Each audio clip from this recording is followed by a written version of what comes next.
what I saw was pretty shocking. I expected 2025 to look bad, but not quite as bad as what the data actually showed.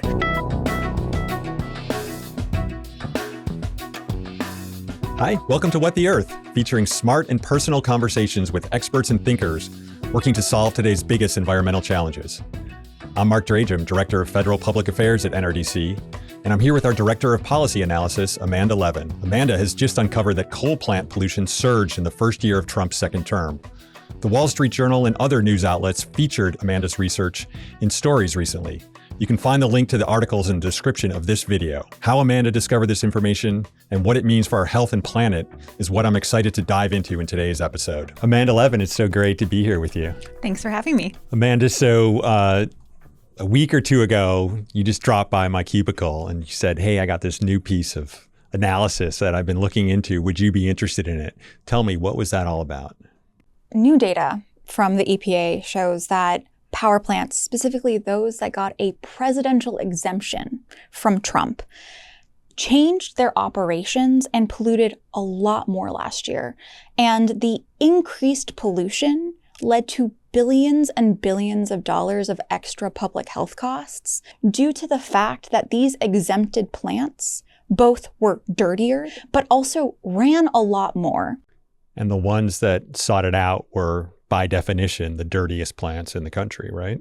Yeah, in many cases. And that is especially clear in Texas, where we have some of the dirtiest power plants in the country, producing just the 6 exempted plants alone more sulfur dioxide pollution than any other state in the country. So this is an amazing amount of research that you've done. And for people who haven't dug into EPA spreadsheets like you have over and over again over the years, like what does this look like? Is it a report of some kind or a spreadsheet? What is it exactly? So I just directly pull the raw data from EPA's website.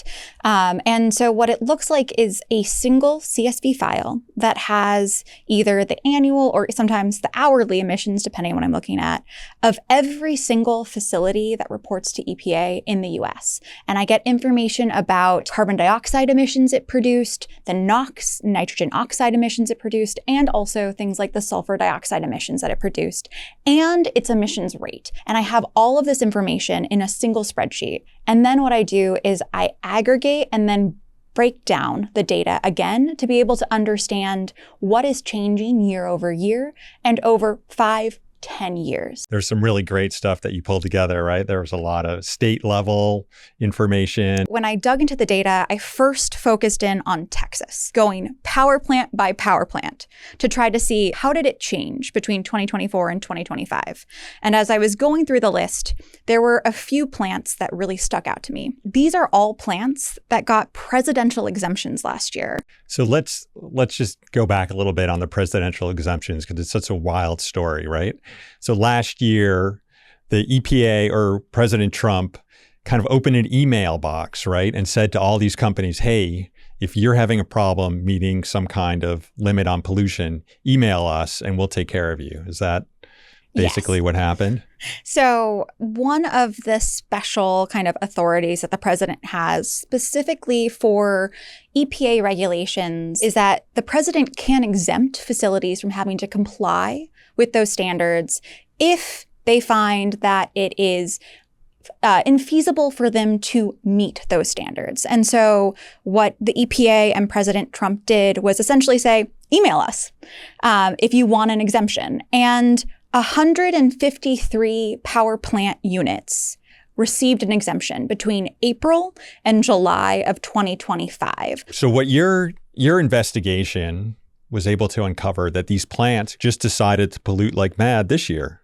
In Texas, the 6 plants that received an exemption increased their SO2 emissions year over year by 48%. The rest of the Texas power plants decreased their sulfur dioxide emissions by 22%. So you see this kind of divergence in how these power plants are operating. How did they increase their pollution?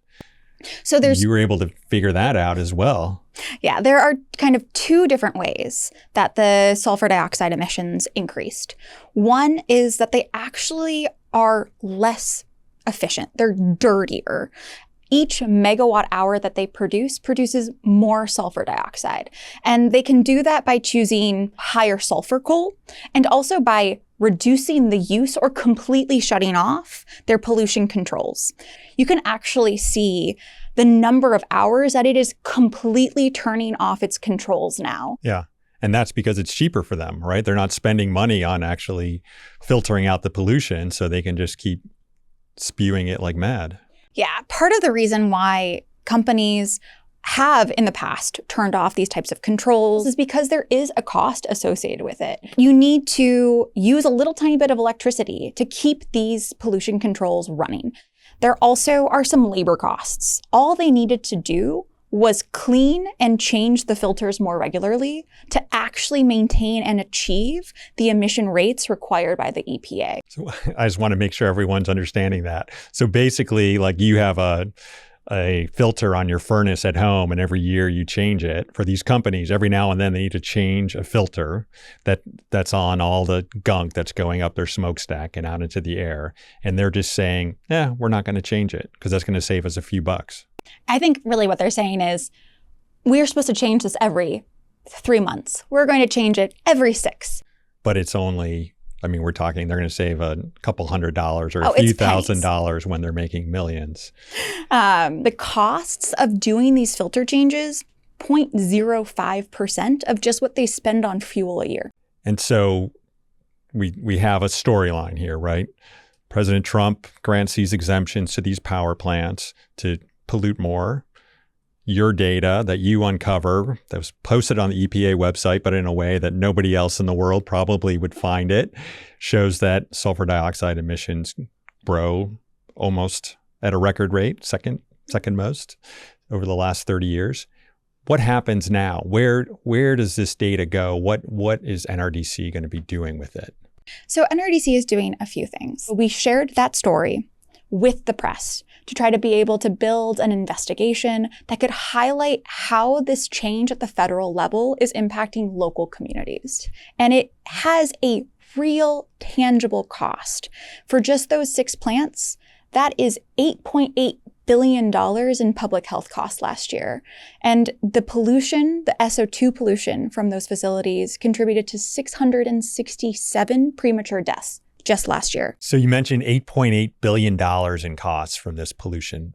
How is that calculated? I'm sure some people might wonder, well, pollution, there's no real dollar value to it, but it does have a real dollar value, doesn't it? Yeah, so the EPA, because this is a big part of their job, is trying to understand the costs and benefits of regulations to address these types of public health pollutants.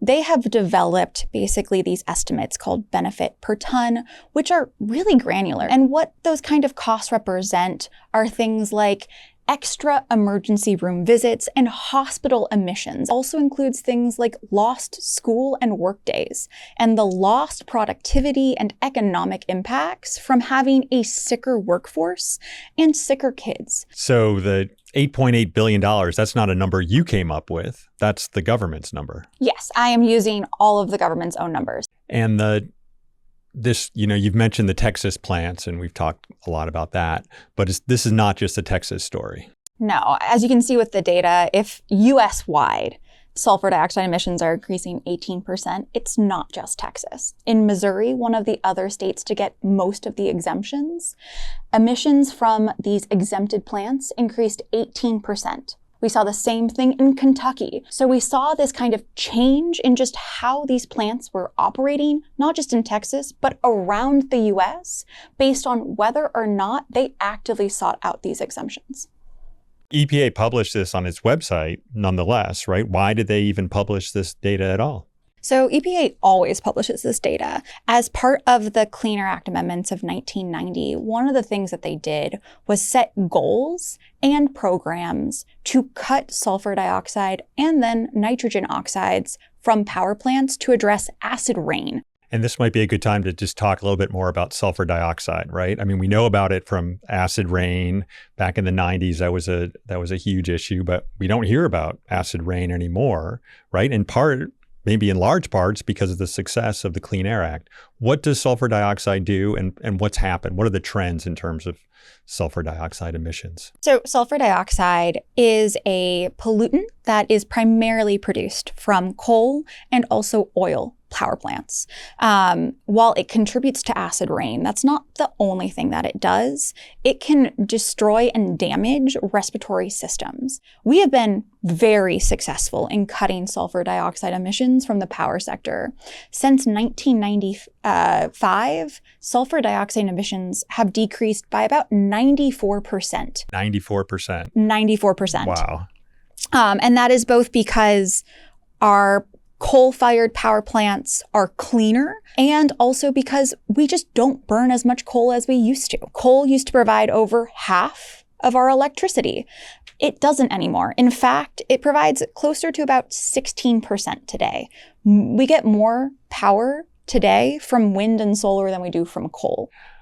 So this is obviously part of President Trump's, often said approach to save or to help beautiful, clean coal. And I think it might be helpful, as it often is with President Trump, to go back in time a little bit and to think about where electricity was 20 years ago. So when Trump is talking about coal now, he might be thinking about what our grid was like, say, in 2006. What was the grid like back then? So back then, coal provided almost half of our electricity. And for years before that, it provided well over half of our electricity. Coal was the dominant source of power. But even in that moment, right, there was the seed of things changing. So what happened in terms of the legislation then and what the government started doing to bring this renewable revolution along? Yeah. So while, by the early 2000s, there were, I think, about 16 states that had specific state policies to promote the build out of wind and solar power. In the mid and late 2000s, we saw additional federal support, recognizing that being able to develop these renewable resources could reduce our reliance and increase U.S. energy security, while also allowing the U.S. to be on the forefront of science and innovation. And it worked, right? It did. Again, as I said, solar was basically non-existent at that time. But today, wind and solar produce more electricity than coal, even as President Trump is pushing back against the rise of renewables. Those technologies are now the cheapest form of new electricity generation and are here to stay. Yeah, what was it last year in terms of how much power was added to the grid and how much of it came from clean sources? About 94% of the resources added to the grid last year were wind, solar, or battery storage. Despite the fact that President Trump is making all these statements about coal and doing everything he can basically to stop clean energy, bail out dirty energy. Yeah, the fall of coal is not due to federal policy or to regulations. It is largely driven by the market. Coal is now just too expensive. These are plants that can't compete in the market in the long term. Most of these power plants have been around for more than 40 years. Often they're nearing 50 or longer. And that is kind of the natural point to retire these power plants because they've just gotten too old. So Amanda, we've all been reading these stories about how demand for electricity is just surging, right? We've got all these data centers. It seems like every community around the country is dealing with a data center that's coming to town. What is happening? And does this mean that the older, dirtier plants need to hang around a little bit longer? So I think the reality is, if you're trying to build new electricity quickly, your solutions are renewables. You just can't get gas power quickly enough to meet this rapid load growth. We're seeing data centers try to go around that by purchasing cruise ship engines, car engines, jet engines to power their facilities because they can't get their hands on traditional gas plants anymore. And so this actually is a huge opportunity for renewables because of incentives like the Inflation Reduction Act that provided big incentives for domestic manufacturing of clean energy technologies. We have actually built out a significant amount of solar and battery storage manufacturing capacity over the last few years. Solar manufacturing capacity has quadrupled. Battery storage capacity has doubled. We can now produce a lot of these technologies domestically, made in America. I think it might be helpful. I mean, you mentioned Texas and the story with the coal plants in Texas, but there's a whole other side of the coin in Texas, right? We've got huge growth in solar power there. I think the fastest growth in the country. And what's that done for the grid down there? Yeah, so Texas is both, a story about these coal plants, but it's also the story of how clean energy can work for consumers. So Texas has more wind and solar than any other state in the US. It is huge. Just say that again, because it's so amazing, right? Texas, without any stringent clean energy policies, has more wind and solar than any other state in the US. It's really the market in Texas that is driving these renewable additions. And part of that is because once you install a solar panel, it's then basically free power from then on out, right? Exactly. And if you pair it with battery storage, you can use that zero emission, zero price electricity to help meet demand when you need it the most. Your hot summer afternoons, during winter storms, where you can make sure that this solar power is providing energy when it is of most value. Yeah, and that raises a really good question, right? So there was Winter Storm Uri in 2021, and then there was the recent set of storms that we all felt here, across the country and up into the Northeast. How is there, given all of the renewable energy that's on their grid, how is the grid performing? How's the reliability of the grid down there? So what we've seen in Texas through a number of reports is that the number of kind of grid emergencies has actually declined. So renewables are actually helping reduce not only the cost of electricity during these weather events, but also reducing the number of grid emergencies or even the number of times that the grid operator needs to ask for conservation. So Amanda, you've kind of painted a picture that's maybe hard for us to understand, right? On the one hand, you have President Trump, who's rolling back all the support for renewable energy, actually stopping projects that were about to come online and deliver electricity to the grid, handing out free money to old coal plants, giving coal plants a free pass to pollute. But on the other hand, you're telling us that the market is taking care of all of this and that the market is going to bring us more renewable energy. What are we losing because we have President Trump in office? What could we be doing if the policies that had been in place were still there and still moving forward? Yeah, I think that's a really good point, which is Trump can try to stop clean energy, but he won't be able to turn back the tides, to bring back the era of coal. We're just too far gone. But while Trump can't stop progress, he can hamper it. We're going to see less new investment in U.S. energy. And instead, we're just going to spend more money on oil and gas and coal. And at the same time, circling back to the beginning of our conversation, more pollution in all of our communities or in many communities around the country. And one thing to think about is there were a number of analyses, as the director of policy analysis, that kind of tried to understand what is the impact from these Trump rollbacks. Even with the One Big Beautiful Bill and repeals of some of these EPA rules, they anticipated that over 80% of everything that's added to the grid over the next decade will still be wind, solar, and battery storage. But that we're going to have the deployment of wind, solar, and storage over the next time. So again, it's not that we're not going to mostly add clean. It's that we're just not going to add nearly as much to the grid as we would have otherwise. So we'll see, but President Trump is going to leave office in early 2029.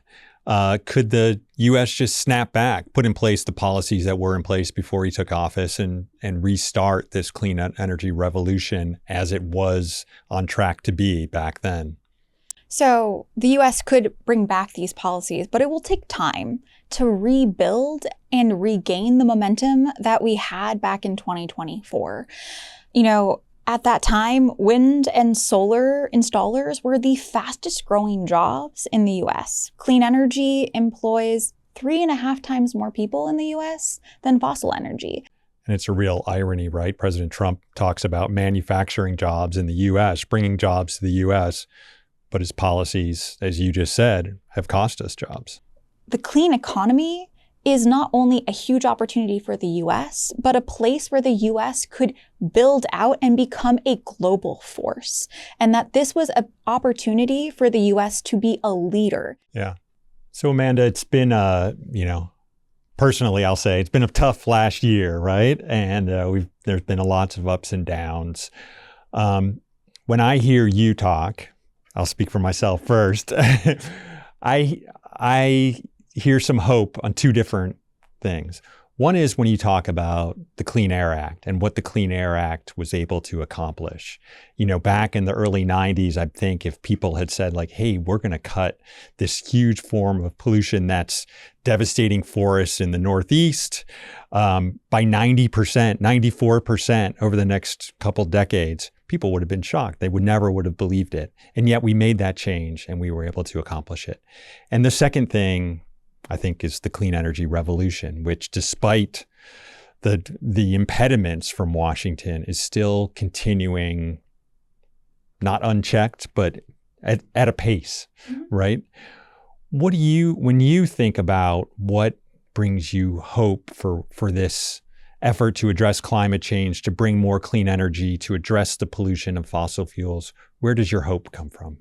I think it comes from very similar things. But in particular, I have been working at NRDC now for over 12 years.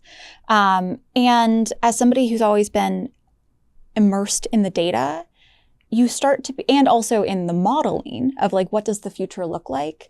I think one of the things that has always stuck out to me is that things are getting better in terms of how we actually solve these big questions. Even without the policies in place, we are getting a lot closer to being able to achieve that vision of a net zero future. There are technologies that have seen massive cost reductions. The price of solar and wind over the last 2-ish decades, 15 years, 85 and 55%. Declines in the costs. And you can see this in the data, which is when I first started at NRDC and would do all this modeling, it was always about coal and gas. There was very little wind, very little solar. And now a lot of my discussions, a lot of the modeling, the data that I look at, wind and solar are some of the biggest pieces of the puzzle. And I think that gives me hope that we are developing and have developed the solutions and that they're now available at scale and at cost to actually address the climate, catastrophe. We're going to need policy to get there, but we have developed the solutions and that we now know what these solutions are to actually achieve these big vision goals. Right. Well, that is hopeful. And I'm hopeful that with your analysis, Amanda Levin, we're going to be able to handle this crisis and bring about the clean energy that we need. Thanks for being on with me. Appreciate it. If you enjoyed this episode, please like and subscribe to our YouTube channel, NRDC Flicks. We'll have new episodes regularly.